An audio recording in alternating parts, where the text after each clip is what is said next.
Hello and welcome to the Heaven Bound Sunday School class at the First General Baptist Church in Truman. And we're going to be in the Old Testament in the book of Lamentations. Now, Lamentations literally means funeral songs. The author of the book, generally by most scholars and historians, they attribute the author of the book to be Jeremiah, the prophet. And a lot of other folks disagree with that and contend that the book is still anonymous. But for the lack of complete knowledge on this, we'll just refer to Jeremiah sometimes when we talk about this book. And we're going to be reading some scripture from the third chapter of Lamentations, beginning in verse 16. Now, the book commemorates the devastating destruction of Jerusalem that happened when Nebuchadnezzar, the king of Babylon, invaded Judah.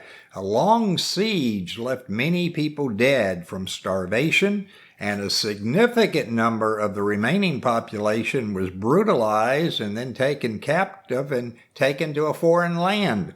The city itself was leveled after Nebuchadnezzar's forces successfully breached the city.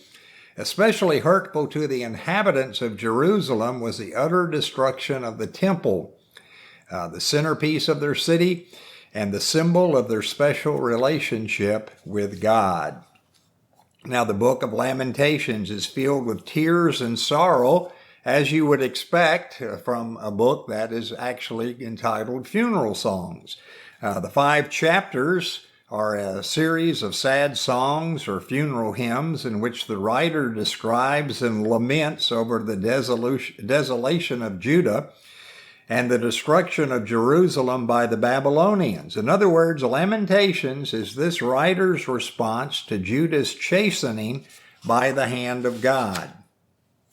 Now, the city and those that were left behind, they were in crisis mode, and the siege had taken a toll. The survivors are desperate for food, fortune, their future. They didn't know how anything was going to look in the future. They looked around, but no help came from their allies. God had caused their former allies to turn against them in their hour of need.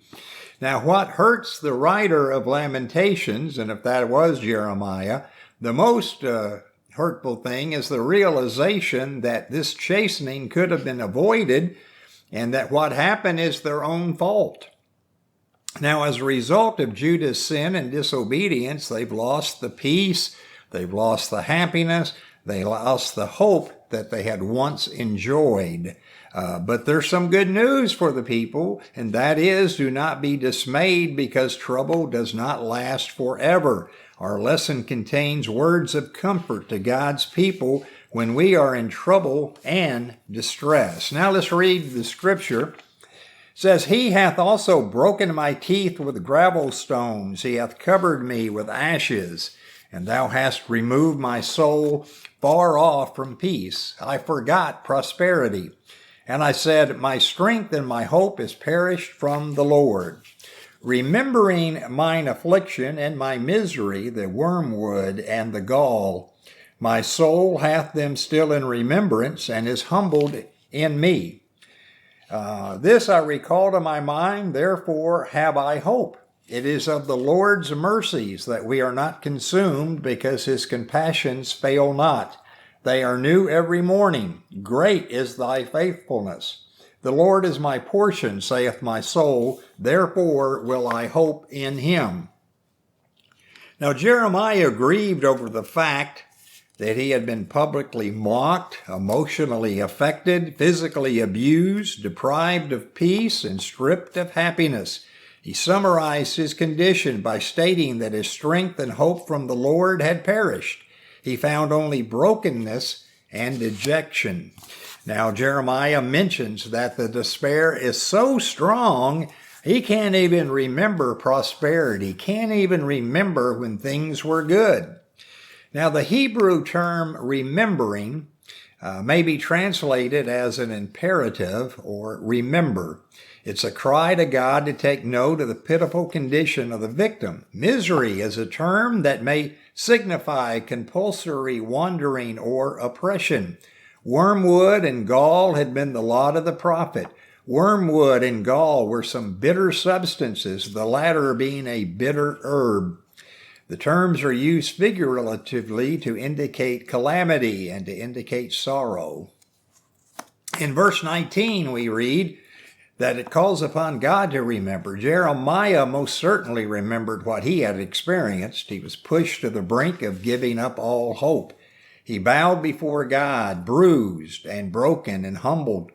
He had no pride, only remorse and a sense of total dependence on the Lord.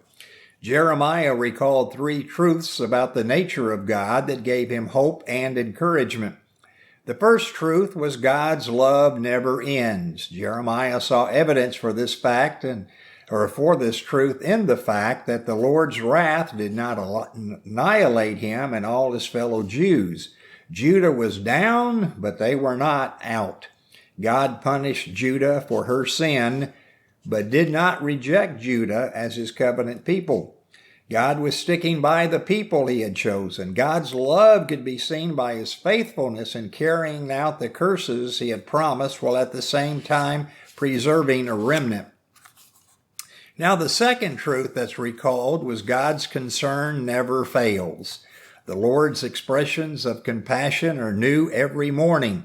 The night may seem lonely and bleak, but the dawn of his new day is a reminder that God is still preserving and caring for his people. The third truth was God's faithfulness never diminishes. Regardless of how untrusting and disobedient believers may be, the Lord remains faithful. What a profound assurance of his unlimited grace and trustworthiness. No wonder Jeremiah could proclaim that the Lord was his portion and was his hope. Now, when enduring great trials and suffering, we cannot isolate ourselves in an echo chamber of despair. Never is it more crucial to participate in the worshiping community than when we are wrestling with intense doubts regarding God's goodness and love. Many people of faith have survived harrowing experiences only to rebound from them with greater assurance of God's love. We must not ignore their testimony. All of these form a great cloud of witnesses testifying that faith in God's ceaseless love need not wither and die in the face of the world's horrors.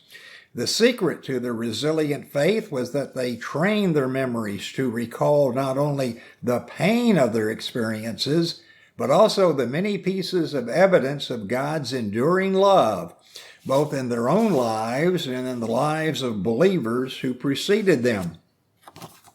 Now, through the people of Judah were feeling hopeless as a result of their sins, they had hope for restoration to their land if they turned to God in faith. The way of faith and obedience is open to everyone. Those who walk in faith in a God who loves them find forgiveness.